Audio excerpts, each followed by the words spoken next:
DigiRoad 4, Frontier, English dub, episodes 10 through 12. The last three episodes were incredibly good. Probably some of the most fun episodes so far. Really, really enjoyable. Definitely needed after episode 5 being a bit lackluster last time. And we finally made it to the outskirts of the forest terminal, so we're pretty close. And we also learned about uh, Beast spirit evolutions as well. So we all have one more step to unlock, so it's not finished yet. We still have more to go through with our main pro tags.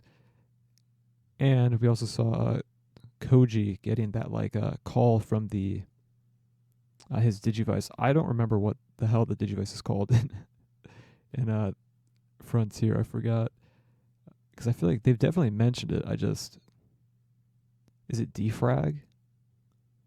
I don't know. I forgot. That might be it though. That seems right, I think. But he got a little notification from his, and his talked to him and told him, it's time. So we're going to be following him, or maybe we'll just be following the other characters, waking up to him just being completely gone, completely vanished. It sounds like my voice is fading. I don't know if you can hear that, but it sounds like I'm losing my voice. So better stop talking and just get into it before that happens. DigiRoad. Episode 10 finished, and what an episode. That had so much stuff going on at once in it. I guess it's just best to start from the very start because this has so many things in it. Things I didn't expect either to happen at all or so soon. First off, by the way, it's Detector, because Rika said it earlier on, and then later on, Pinky in the Brain also call it Detector. So why do I think a defrag? I think that's an anime. I think I probably watched it like 2013, 14. I think that's what I'm thinking of. I'm pretty sure that's some old like slice of life anime. Well, old as in like over 10 years ago now, I think. To some people it wouldn't be that old. But yeah, I was right. It started with them not knowing where he is, waking up to him being gone. Kind of his style, leaving them all behind. His dynamic with the Gatsumon that we ran into was pretty good. Them both being very similar in nature. And that Gatsumon's a lot taller than you'd think. When I see Gatsumon, I imagine him way smaller. I feel like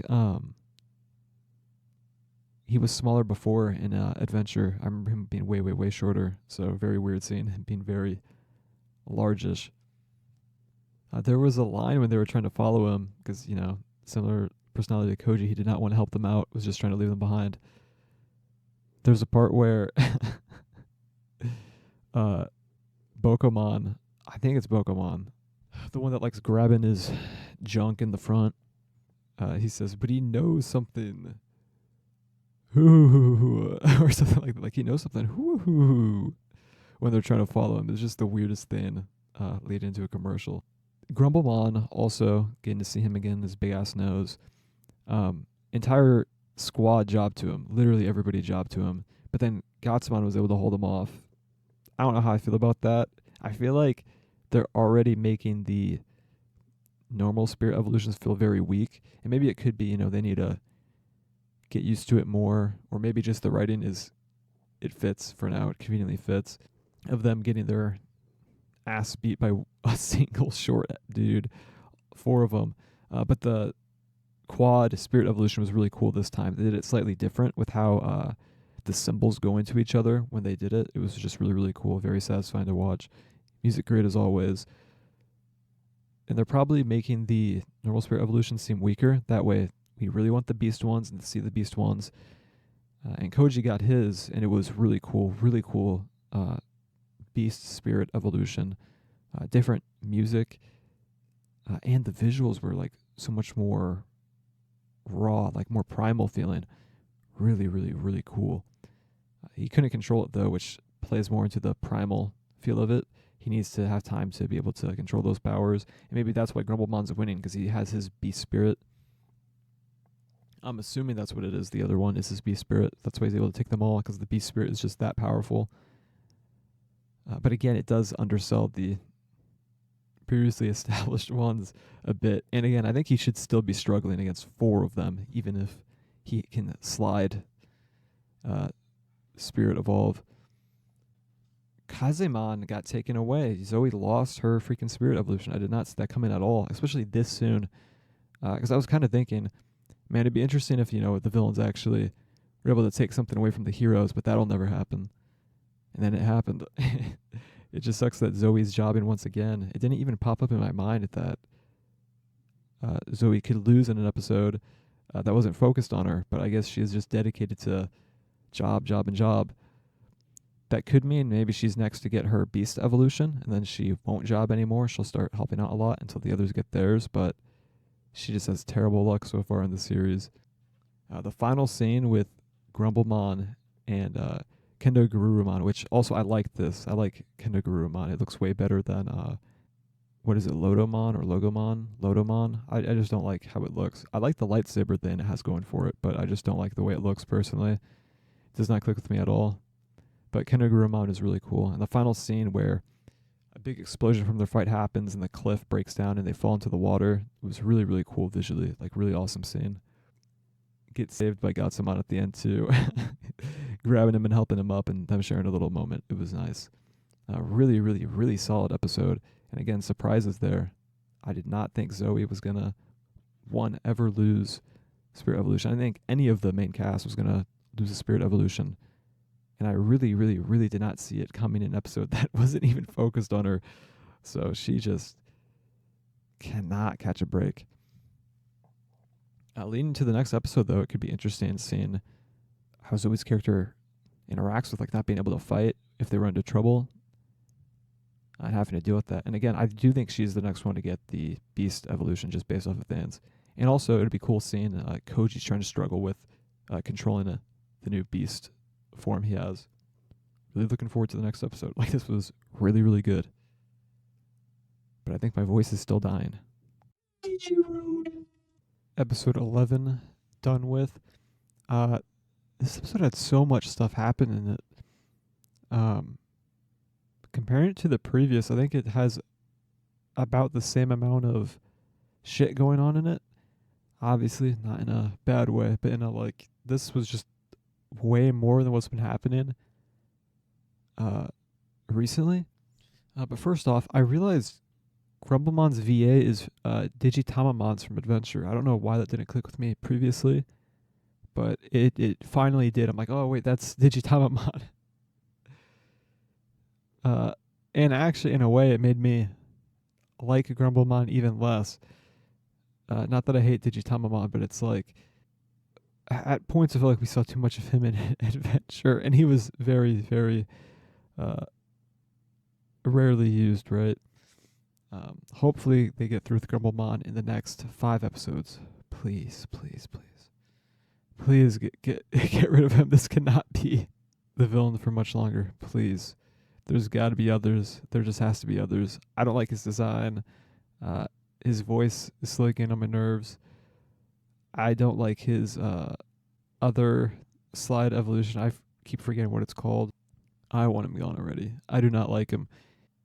And they're having him beat everyone so easily. But the tent village in this episode reminded me of Grandia for some reason. I don't even remember if there's a tent village in Grandia or Grandia 2, but just for some reason it just felt like Grandia to me. It just instantly reminded me of Grandia.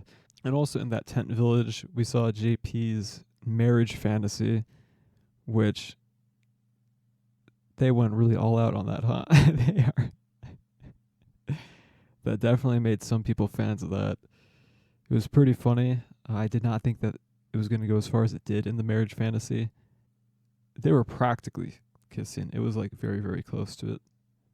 Also, in the tent village, when they made it to the pyramid or whatever where Shibamon is, there's a certain frame where it's all them standing together and Bokemon's in front of all of them. And just for some reason in my mind, it just instantly clicked. Pokemon looks like a condom. It just straight up looks like a condom. Don't know why, but that certain frame just really, really felt like it to me. We also got greatest test is going to be faced by Takuya and Tommy.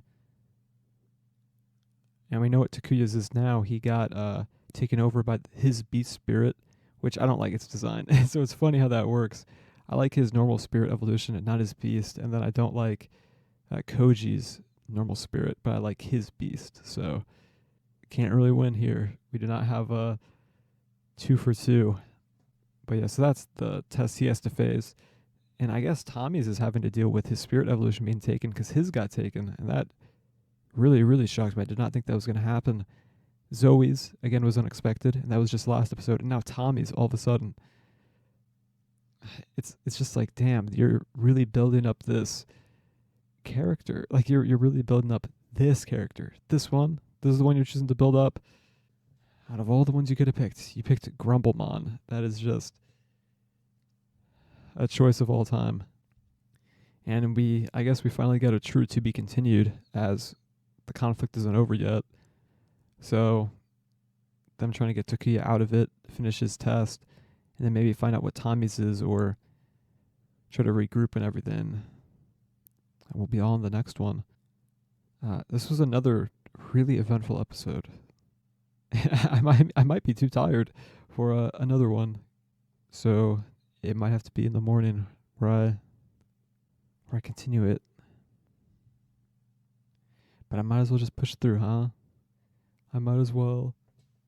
Because again, these aren't bad episodes. I'm just like, the tiredness hit me out of nowhere. Not an insult to the current going-ons. It is a lot. It is a lot is going on. 2 spirit evolutions are gone. Didn't think that was going to happen. I didn't think 1 was going to happen. Didn't think 2 was going to happen at all. Can JP escape with his still intact? Will he also get screwed over? Will he join Zoe and Tommy in a little bit of the job squad? Find out next time. DigiRoad. Okay, and episode 12 is done. And something I was going to say cannot be said anymore. I was going to say I'm sick of Grumblemon. We don't have to worry. There are other villains finally besides just Grumblemon, because this episode I just felt so exhausted from him. I'm so tired of him. I'm so sick of him. He finally lost a fight. Although I guess technically Koji also beat him, but it was kind of a draw because they both almost fell into the ocean. But oh man. This episode, I think, is weaker than the previous 2, but it could just be because how sick I am of Grumblemon. It's really cool that the beast evolution is able to be controlled now. It was cool seeing like kind of the contrast between what Tommy had to deal with, right, when he had his dreams being manipulated and he was seeing things wrong, and then Takuya with like the fear of everything and like primal urges, I guess. Kind of messing with his head. It was cool how much those lined up, and I kind of had that feeling early on in the episode, and I was kind of thinking, why aren't they doing that yet? Not even mention it. Then they did, of course. So that was really cool. It makes them feel closer. They're also the only 2 that landed in the right space when everyone else got put under by Grumblemon when he reappeared. I am so thankful Grumblemon is over as the only villain. Because, man, how many episodes have we had him for now? We're finally free. We are finally free. Zoe got, lack of a better word, fucked again. She did not get her spirit evolution back. I thought, okay, we're going to get everyone that just lost theirs back. A quick resolution just to show how strong like the beast forms are. Nope, still got away. So Tommy has his back. Zoe does not have it. She's just getting screwed over and over again. But hey, at least we have other enemies to worry about. I was not expecting Ranamon's voice to sound like that at all. As soon as I heard the voice, I'm like, what is that? That like Southern Belle kind of accent. And then it was Ranamon. I'm like, what the hell? It does not feel like it fits at all. I do like the accent, but I do not think it really fits the character much, but we'll see how it goes.